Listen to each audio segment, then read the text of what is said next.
Majawi alaleno alabani sama masari alaleno majabole alaleno Majawi alaleno matabone alaleno le alaleno sama masari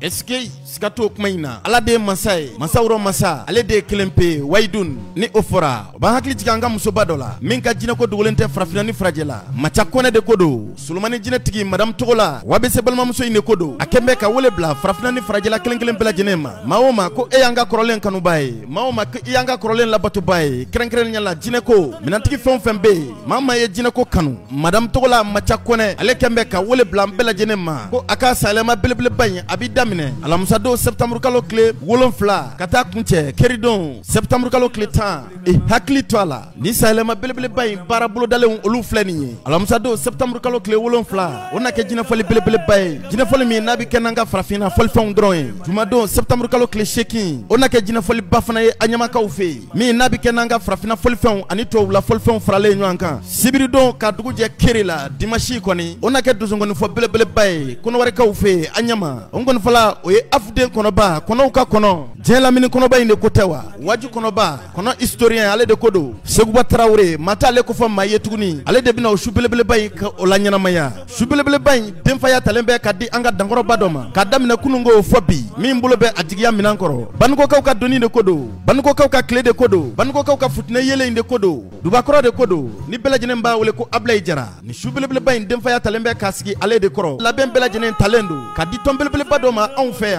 frafina yan koni ni auto inte tondo lenye association tigi yablon Cheikh Mor Tebeli anaka chedew ne kodo ni shubelebele bay la ben bela jenen talendo ni ka sigi olu koro ma wole len krenkelon bina ye akenaka ina fo korolen ko munum biye akenaka olu kelen bela jenen de wole lendo ka frama krav chama kan on fait frafina yan koni ka damne Mali Burkina kono ware ka were fana fe dangoro ba chama mina ye akenaka ni mami mago be kuna fonu wore la sika wole bla macha kona yerema 00225 07 07 35 77 62 walima ebe wole bla association diablon alema 00223 79 11 39 37 madame Togola de kodo macha kone wa Togola ka macha kone wabese balmamso kadalendo ala ko bela jene mina famia chogo masoro ni kuna foni ni alela kramo aw ni ko aw danso aw kambe septembre kalo kle wolonfla kata kunche septembre kalo kle tana kono wara ka fe anyama macha kone ale ka dembe yalay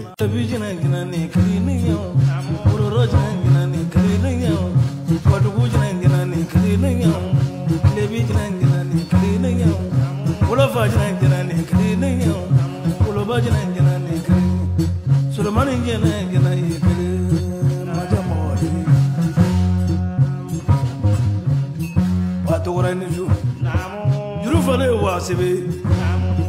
awa beze